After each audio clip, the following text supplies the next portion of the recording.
Então fica ligadinho com a gente aqui. Eu peço que você abra a sua Bíblia no livro de 2 aos Coríntios, no capítulo 9. Nós vamos ler os versículos 5, 6 e 7.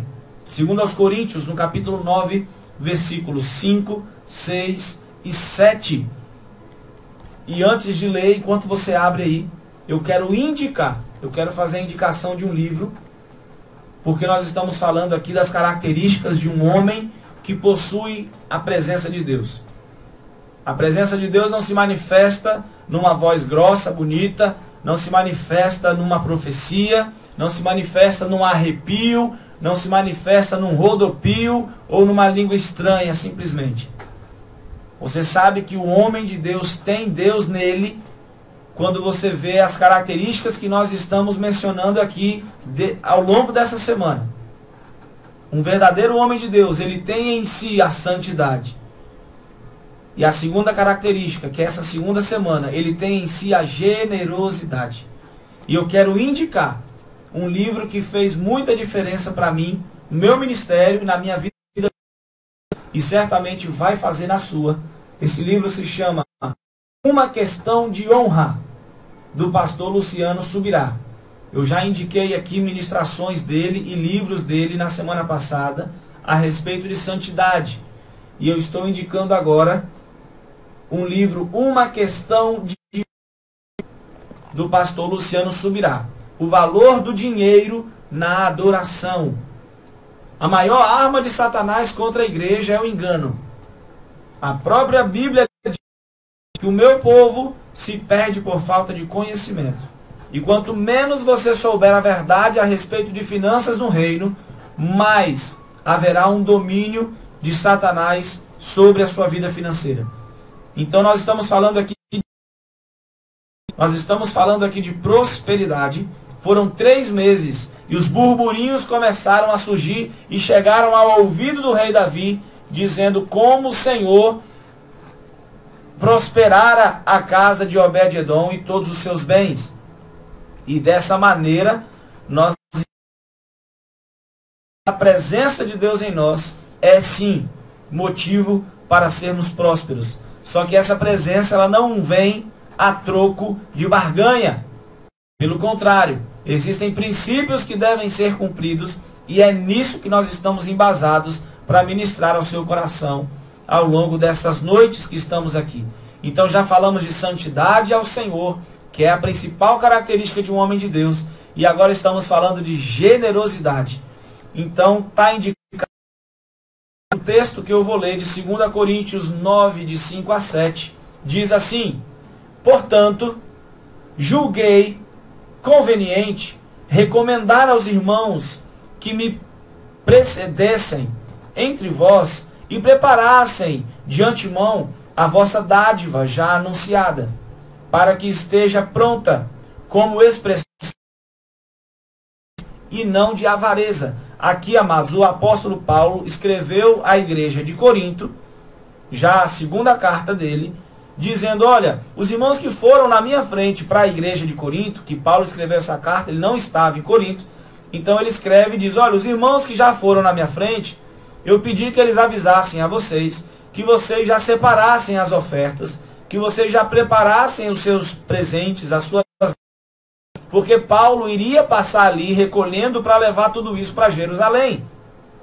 Então Paulo está dizendo, olha, que vocês façam isso. E que a sua oferta esteja pronta para quando eu chegar.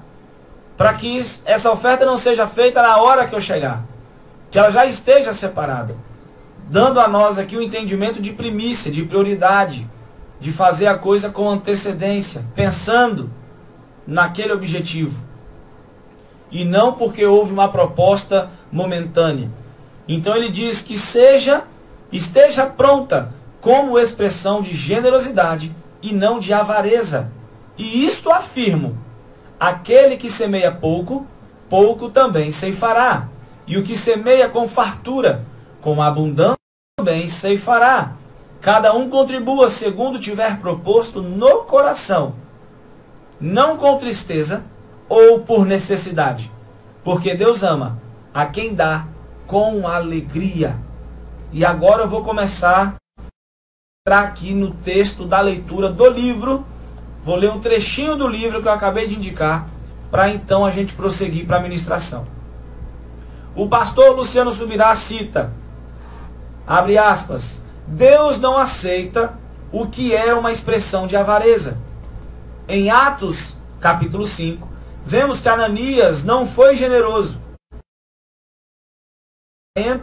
e orgulhoso, e somente quis ficar em evidência com a sua oferta.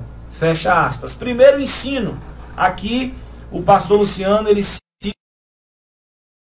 onde Ananias e também sua esposa Safira, eles fizeram algo que desagradou ao Senhor. Naquela ocasião, a igreja de Atos 5, ela tinha uma prática de depositar, ela estava avivada, ela estava envolvida naquela obra de tal maneira com os apóstolos, que a igreja ela decidiu e depositar o dinheiro da venda dos seus bens aos pés dos apóstolos. Só que aconteceu uma característica, um ponto muito importante. Houve um homem que depositou tudo que ele tinha. E quando Ananias e Safira foram depositar, eles venderam, mas eles combinaram entre si, dizendo, olha, vamos dizer que vendemos por tal. Vamos colocar esse valor lá. Então, demos tudo. Mas na verdade eles venderam por um valor maior. E combinaram que venderam por um valor menor. E quando eles chegaram, só que eles não chegaram juntos. Ananias foi primeiro, fez a sua oferta e foi fulminado, caiu ali morto.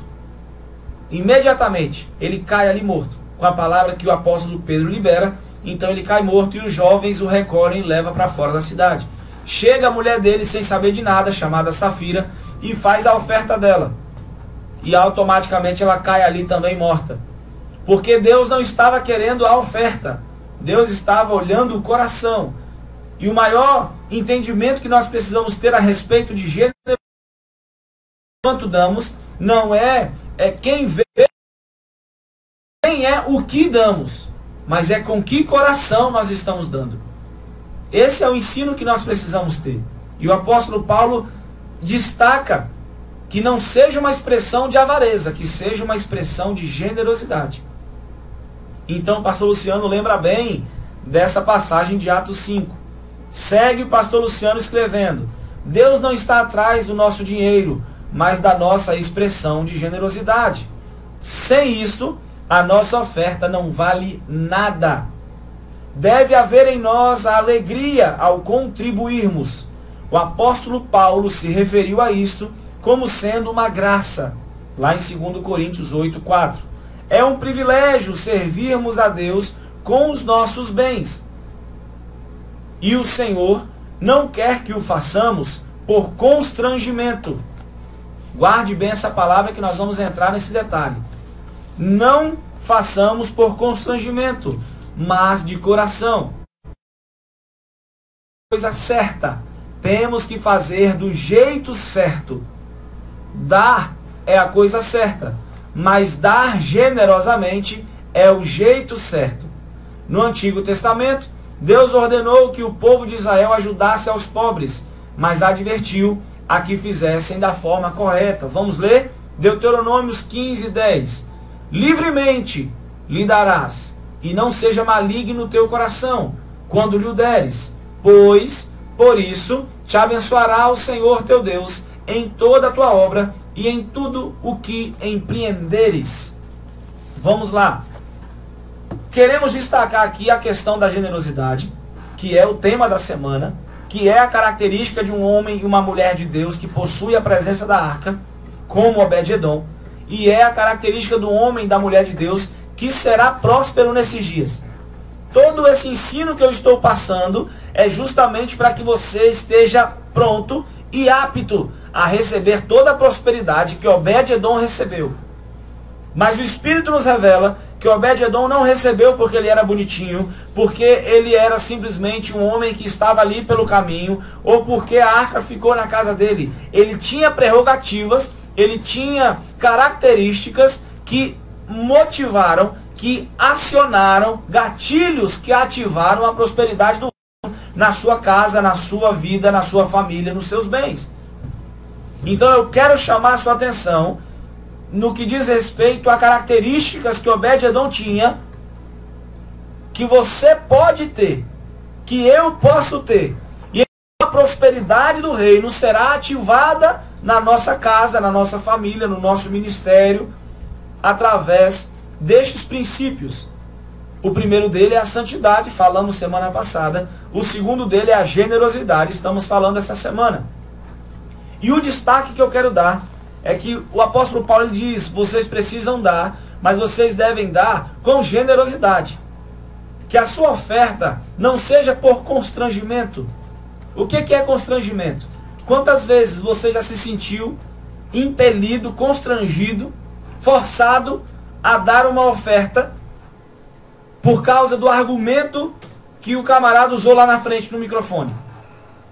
Quantas vezes você já pensou que se você não desse, você seria a única pessoa a não dar a oferta e isso traria uma situação de vergonha para você? Ou talvez o camarada foi tão expert em fazer essa oferta e ele te constrangeu e te coagiu de maneira que te convenceu, e quando você parou para pensar, você falou, onde é que eu estava com a cabeça? Que em sã consciência eu não teria feito esse tipo de compromisso. Eu não teria dado tal coisa. Eu não teria ido a tal nível.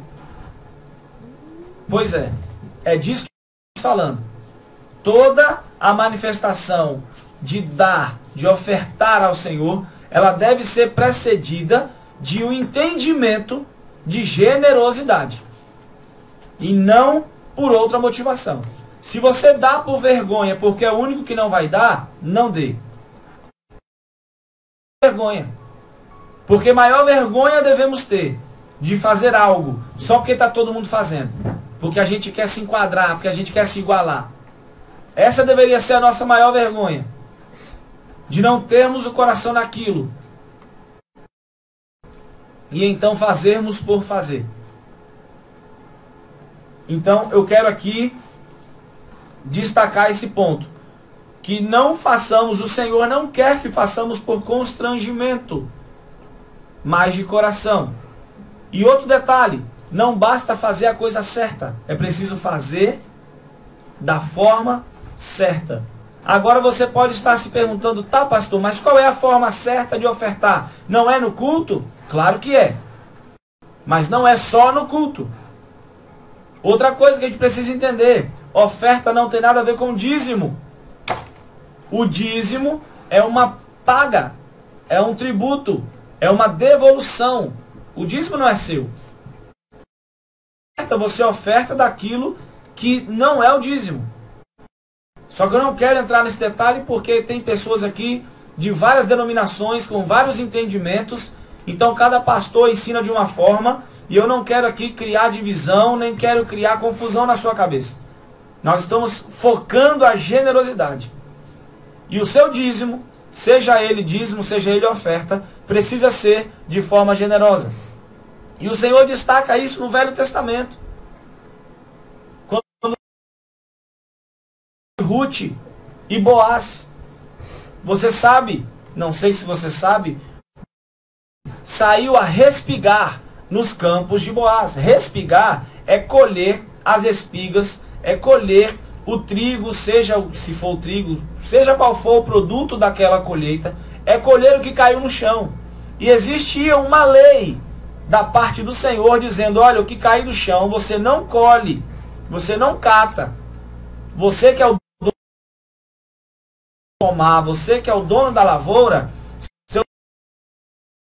vão catar, colher dos pés das árvores, vão colher do campo, mas aquilo que cair da colheita, deixa. Porque vai vir o órfão, vai vir a viúva e vai vir o estrangeiro. Eles terão direito de respigar na sua colheita. Porque Deus já estava se revelando ali, o Deus do órfão, da viúva e do estrangeiro. O Deus de todos os povos, dos necessitados.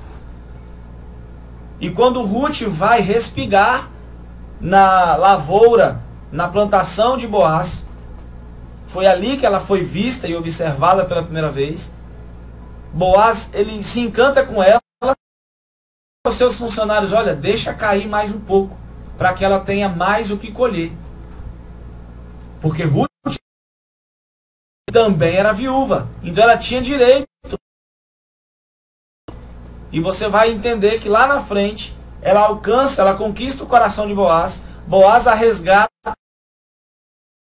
previsto na lei de Deus, e ela se casa com Boaz. E Ruth, uma moabita, uma estrangeira, ela acaba entrando na genealogia de Jesus. Ela foi desejada pela atitude dela, ela foi desejada e inserida na genealogia de Jesus, o nosso Salvador. Que história maravilhosa, porque ela foi humilde, enquanto Boaz foi generoso. Toda a história de salvação vai ter generosidade. O próprio amor de Deus pela humanidade foi um amor generoso, de dar tudo o que ele tinha.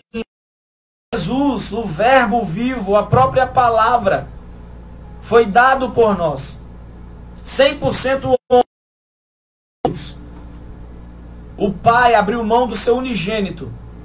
O Pai foi generoso. Generosidade está no DNA de Deus. Assim como a palavra diz que nós devemos ser santos, como é santo o Senhor. A generosidade também é uma característica do nosso Deus. E devemos sim ser generosos, como generoso é o Senhor. E eu quero continuar lendo aqui alguns detalhes desse livro. O Senhor, abre aspas, pastor Luciano Subirá. O Senhor não queria apenas que os pobres fossem socorridos, mas que aqueles que os ajudassem o fizessem com o coração correto.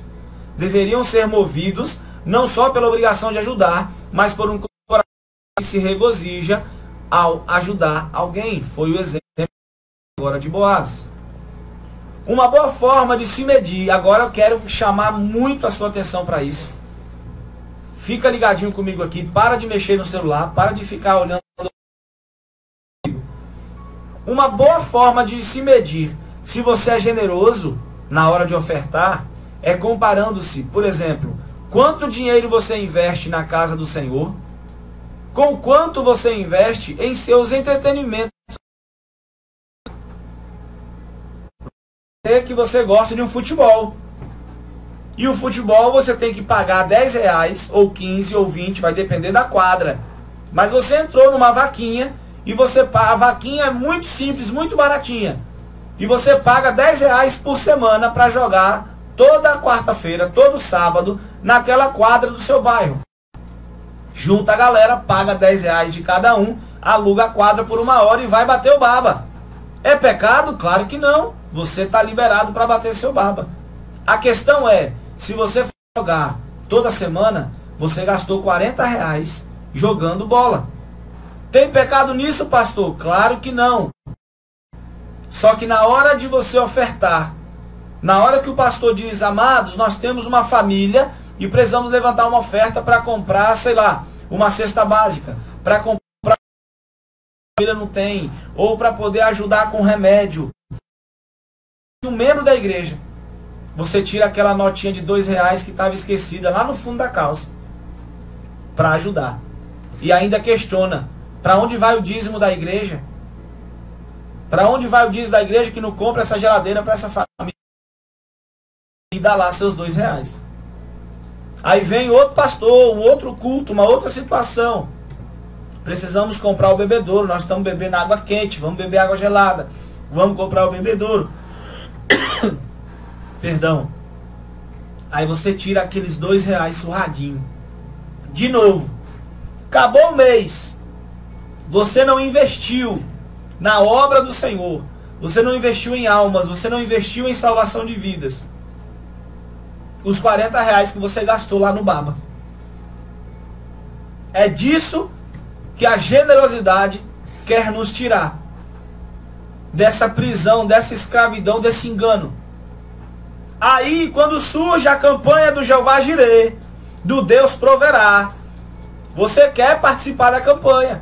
Você quer passar debaixo da porta. Você quer a chave de Davi que abre a porta de emprego. Você quer o óleo ungido. Para que o recurso venha. Mas o céu está lá de cima olhando para você ao longo da sua vida, a sua atitude. E eu te pergunto, o céu está motivado a derramar sobre a sua vida generosamente recursos para o reino? O céu pode contar que o recurso vai passar pela sua mão e vai ter o destino correto? Porque o maior engano da igreja hoje, a respeito de finanças, é achar que dando 10% de dízimo, ela torna-se possuidora e dona dos 90% que ficou na mão dela. Não! Não é assim que funciona. Os 10% que você deu é dizendo, Senhor, estou devolvendo o que é teu. Agora sobre os 90% que está na minha mão, que venha a tua unção e a tua sabedoria sobre mim, para que eu possa continuar administrando como um mordomo aquilo que está na minha mão, mas continua sendo seu. Mais importante que os 10 que você entrega, ou tão importante quanto os 10 que você entrega, é os 90, como que você gasta. Eles continuam sendo do Senhor. E quando você não tem esse entendimento, eu quero te dizer, o diabo não toca naquilo que é de Deus. Aquilo que é nascido do Espírito, o diabo não toca. Isso não serve só para o crente, isso serve para tudo que você tem. Se os 90% que ficou na sua mão são seus, o diabo pode tocar. E não adianta você orar, jejuar e pagar preço para repreender o devorador, o migrador e o cortador.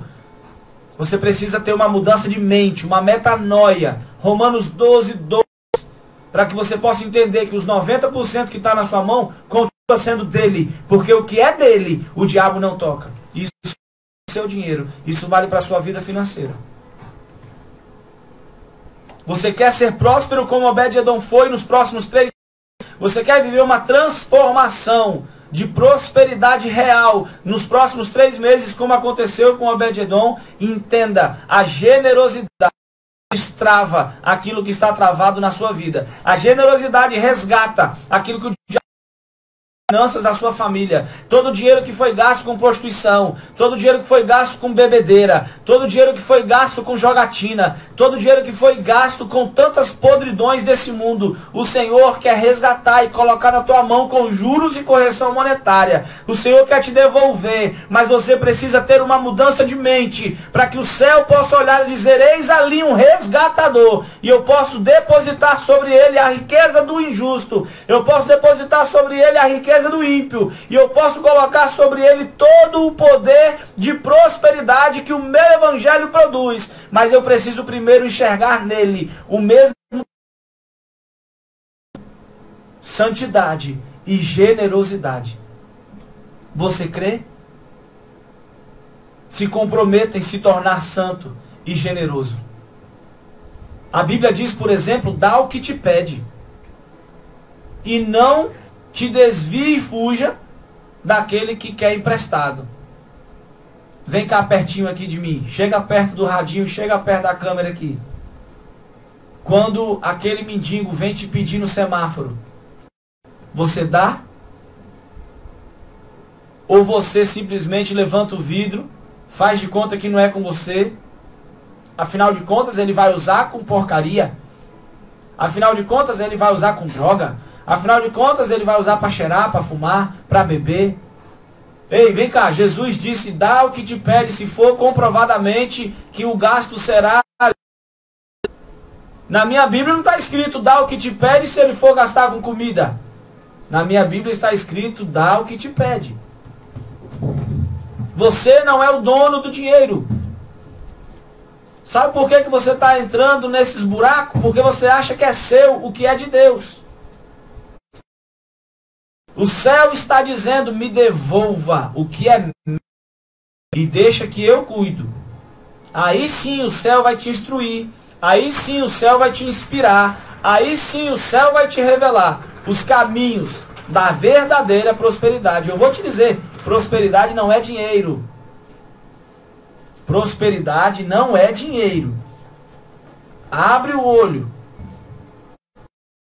Nos restam apenas 5 minutos, eu preciso correr para o fim. Tem muita coisa para falar. Mas eu quero concluir a leitura dizendo: não consigo entender, abre aspas, pastor Luciano, não consigo entender, por exemplo, do que aquilo que ele gasta na videolocadora. Hoje a videolocadora é virtual, né? Quer ver um exemplo? Quanto custa a assinatura do Netflix? Você tem Netflix? Tem. Você oferta, eu não estou falando de dízimo, estou falando de generosidade. Você oferta no culto mais ou menos do que a mensalidade do Netflix. Só que a gente sabe que tem a Amazon, a gente sabe que tem outros canais, outros aplicativos onde o filme não é gratuito como o Netflix, que você só paga a mensalidade. Tem filme que você pode comprar para assistir, alugar para assistir. Aí eu te pergunto, você tem ofertado mais ou menos do que o filme que você comprou? Vamos falar de comida? Crente gosta de comer. Quanto custa a pizza que você gosta? Do sabor preferido. Agora soma a Coca-Cola de 2 litros. Porque crente não come pizza sem coca. Somou? Ah, mas comeu a família. Divide por 4. Pai, mãe e 2 filhos. A sua oferta foi maior do que essa conta? É aí que a gente vai medir a nossa generosidade. Nas coisas simples. Nas coisas simples. Corriqueiras do dia a dia. Deus não está esperando um grande ato. Deus não está pedindo a chave do teu carro, meu irmão. Fica com o teu carro para você. Deus não quer a chave da... Deus não quer grandes passos. Deus quer tudo. Deus quer a caminhada toda. Deus não te chamou para dar muito. Entenda. Deus não te chamou para dar muito. Deus te chamou para dar tudo. O próprio Davi. Você conhece a história de Davi na era de Araruna? Foi justamente ali o ambiente de Obed-Edom. Foi o ambiente que Uzá foi fulminado com o fogo da ira de Deus quando tocou na arca. Foi naquele ambiente ali. Davi volta para buscar a arca tempos depois, 3 meses depois, diz a palavra. E ele vem pronto com os sacerdotes levitas para colocar a arca no ombro. Quer comprar juntas de boi para sacrificar. Porque ele sabe que ele errou com o Senhor. E então, aquele homem ele quer dizer, não, ó rei, leva o que você precisar para sacrificar, faça seu culto, eu te dou tudo que eu tenho aqui, fica à vontade, você é o rei Davi. E Davi diz, não, eu não darei nada que não me custe. Eu não darei nada que não me custe. E Davi fez questão de pagar. Davi era o rei, mas a palavra faz questão de registrar que ele tirou dos seus tesouros pessoais para ofertar na construção do templo que Salomão iria construir lá na frente. A obra nem era de Davi. Sabia disso? Depois você lê lá 1 Reis, 2 Reis, Crônicas. Vai ler a história. A palavra diz que Davi tirou dos tesouros pessoais, do bolso dele, recurso, e deixou depositado. Deixa aqui guardado. Já está destinado à construção do templo. E interessante observar que hoje nós não queremos construir templo do Senhor, o templo do Espírito Santo sois vós, diz a palavra. Aliança, hoje não estamos na velha aliança, estamos debaixo da nova aliança. Não somos mais sacerdotes levíticos, somos sacerdotes segundo a ordem de Melquisedeque. Jesus restaurou essa condição para a igreja. E nessa nova aliança, nesse sacerdote, nós somos o templo do Espírito Santo. E o curso que vem na minha mão, a primeira oração que eu faço, Senhor, me dá sabedoria para eu aplicar isso aqui, para que isso se transforme em salvação de vidas. Onde que eu devo aplicar isso aqui? O Senhor é que vai dizer. Porque tem muito templo sendo construído e muitas almas, que é o verdadeiro templo da nova aliança, sendo destruídos. Famílias estão sendo destruídas, enquanto templos estão sendo acolchoados. Ar-condicionado 1000 graus, tudo top das galáxias e as pessoas morrendo. Porque não se investe mais em almas. Não se investe mais nos verdadeiros templos. Construir novas estruturas. Templos feitos por mãos, onde Deus já disse que não habita. Nos próximos 3 meses, outubro, novembro e dezembro. Se você crer, como eu estou crendo, se você obedecer, como eu estou obedecendo, e se você aprender, como eu estou aprendendo, você vai viver uma grande medida de prosperidade nas suas finanças, na sua vida, na sua saúde, nos seus relacionamentos, na sua vida conjugal, relacionamento com seus filhos, relacionamento com seus pais. A verdadeira prosperidade do reino te alcançará. Mas você precisa ser com as características do que o céu procura. Primeiro, santidade. Segundo, generosidade. E eu encerro 2 horas em ponto. Vou terminar aqui dizendo: as Escrituras Sagradas nos revelam que quando Jesus esteve no templo em Jerusalém, ele certas para ver como as pessoas contribuíam. Não está escrito que Jesus observava quanto, como o faziam. Tanto é que Jesus disse que a viúva pobre deu mais do que os ricos davam, porque ela deu tudo o que tinha.